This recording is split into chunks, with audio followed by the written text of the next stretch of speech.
Former Special Counsel Jack Smith hit with a criminal referral.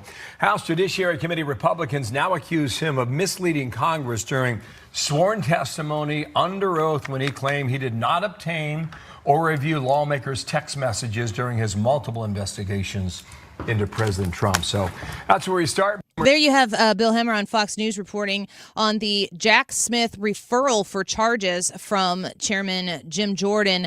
Let's get to our guest. Hans von Spakovsky joins us now to talk about what this referral might mean and maybe give us a little background on how we got to here. Hans von Spakovsky, Advancing American Freedom Senior Legal Fellow, former FEC Commissioner, and former DOJ lawyer. Hans, welcome back to the show. Thanks for being with us. Sure, thanks for having me. Well, this is all because when Smith appeared under oath before congressional committees investigating this, he was specifically asked, did you examine the text of lawmakers' messages when you were conducting your, special investigation? And he said, no, I only sought the toll records. In other words, he only sought the records of who called who and when they did it.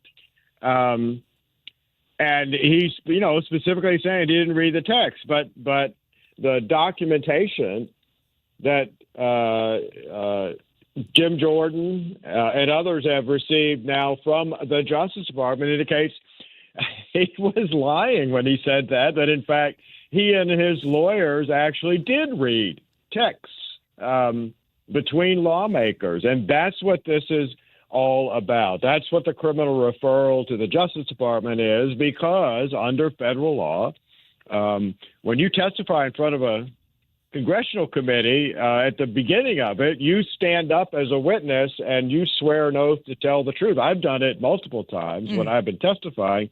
And if you lie to that committee, you're committing perjury. So, Hans, I think it was Jamie Raskin said that he answered the questions that were asked. And Jamie Raskin kind of cracked the door for Jack Smith to have provided the answers that he did, saying that those people who were questioning Jack Smith in that hearing didn't ask particular questions and that the answers given were sufficient to the questions that were provided. In your assessment of this situation, do you feel like Jamie Raskin does have the ability to rightfully crack the door for Jack Smith to sneak out on this one? No.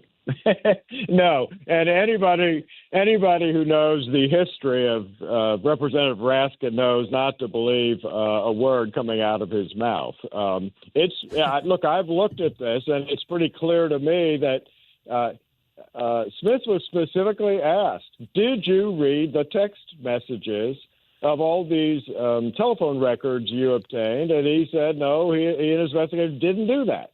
And now we know they did. So, Raskin issues statements like that because he's hoping the press will pick it up and say, oh, there's nothing to this.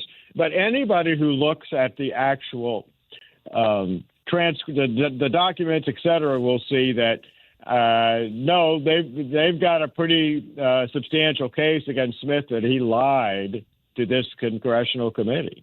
Hans von Spakovsky speaking with us, Advancing American Freedom Senior Legal Fellow. Also, I understand you're broadcasting from Orlando at the American Legislative Exchange Council.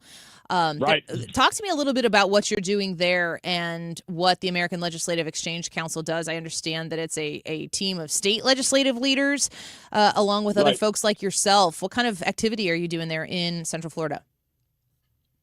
ALEC is the National Association of almost overwhelmingly conservative state legislators, and they get together, and this is their annual conference. And one of the big things they do is they have task forces on all kinds of issues, and what those task forces do is develop model legislation, model state legislation. How to handle all kinds of different issues. Probably the issue that's really been of interest here this week has been the problem of people who are not U.S. citizens registering and voting. And, that got an added boost when the Democratic governor of New Jersey had to admit in a quickly called press conference that New Jersey discovered that over 6,600 aliens had gotten registered to vote in the state through the DMV licensing. We shouldn't worry about it because only 400 of them voted. Yeah, which means that there are some that have voted. So this "it never happens" argument is trash fodder. It's not actually real. It does happen. I'm wondering at a conference like ALEC, or when you're meeting with these state legislators, I mean, a lot of people will talk about a constitutional convention, which would be very civically exciting for nerds to watch, including myself. But I do think about how elections they're governed by the states. We've got the Save America Act is the topic du jour on Capitol Hill, and I don't know if it's going to get through the Senate or not. Hopefully it does. But how are conservatives, that are meeting at this ALEC conference, or that you speak to on a state legislative level, are they really, is election integrity a very high priority issue for them right now? Oh yeah. Yeah, and all the recent news, not only what happened in New Jersey, but the president's speech, and in particular the release of all these declassified documents, make it very clear that this is an issue that should concern them, and they want to know what can they in the states do to fix this. And one of the things they're all talking about is making sure that their state election officials are getting access to and using the SAVE database.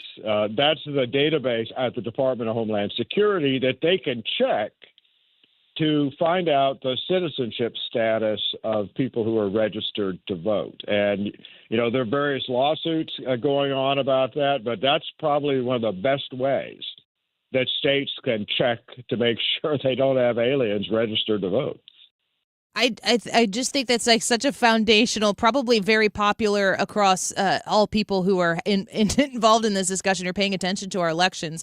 They want to see the integrity, like at a baseline, the people who are voting should be citizens. I'd like to play for you real quick here, Hans, a clip from Speaker Johnson talking about the effort to get the Save America Act through the Senate. And now, there's this thing called reconciliation. There's this really exciting moment where J.D. Vance gets to come in and hopefully save the day. But I'm going to play for this clip for you, and then you can give us a little bit of the constitutional understanding of what is taking place. And the budget resolution that unlocks our third reconciliation bill, which, of course, is Republicans' best shot to get as much of the Save America Act into law as possible, in addition to funding our national defense and our farmers. Republicans support our troops, our farmers, and election security. We're the only team in Washington that does. Many of you doubted our success. Many of you standing around me in the Skaggle right now said, let me read you a sample of the headlines. Quote, House Republicans face final week gauntlet. Another said, Johnson's rocky sprint to recess. Another said it was Johnson's make-or-break week. Despite nearly every Democrat voting against everything I just read you, House Republicans delivered. Now, many of you like to say that major legislating can't happen in an election year. We just proved you wrong. This week, we continue to deliver for the people, and we're going to continue that streak all the way through the end of this year and into the next Congress. We're increasingly confident that we will hold and grow this majority in the House. We must, because you're seeing a demonstration of the two sides, the divergent views for America. So Speaker Johnson there from Capitol Hill talking about the work they're doing, of course, with a lot of very good, flowery political speak around it. But Hans von Spakovsky speaking with us right now, he's saying that the Save America Act is going to only need 50 votes in the Senate, and J.D. Vance can come tie. Is that how you see it? That's the only way it's going to pass, because, as you know, we have a very small number of Republican senators who are mistakenly against it, and that includes Lisa Murkowski of Alaska and Tom Tillis of North Carolina. Those are the extra votes that they would ordinarily need to pass it, and without those, it's probably 50 votes plus the VP. Look, Johnson actually he needs to be given a lot of credit, because against uniform opposition from the Democrats, he got the defense authorization bill through, got the SAVE Act attached to it. And remember, he's only got about a half a dozen vote margin in the House. It's one of the smallest in U.S. history, and yet he got this bill through. And I'm actually, I got to say, I'm pretty impressed with that. Yeah, President Trump, he has a pretty heavy hand when it comes to influencing and keeping people in line. But I don't think he does that if the speaker isn't able to do the on-the-ground, minute-by-minute work. Right. And it seems as though Speaker Johnson has been able to do the job of the speaker with the slimmest of majorities. Yeah, no, it's very true. And, something kind of interesting about this is that, remember in Kentucky, the president came out very much against Representative Massey, the Republican congressman, getting reelected. And in fact, he was defeated in his primary. And who's been the Republican who voted with the Democrats against the defense authorization bill and the SAVE Act? It was Massey. Yeah. Well, Hans, we appreciate you coming to us from Orlando and fitting us into your schedule. We're looking forward to seeing what happens next year. And also, of course, with that Jack Smith criminal charge referral, if anything happens there, you'll be our first phone call to talk to us about it. Hans, thank you for your time. As always, we appreciate you. Sure. Thanks for having me. Take care. Have a good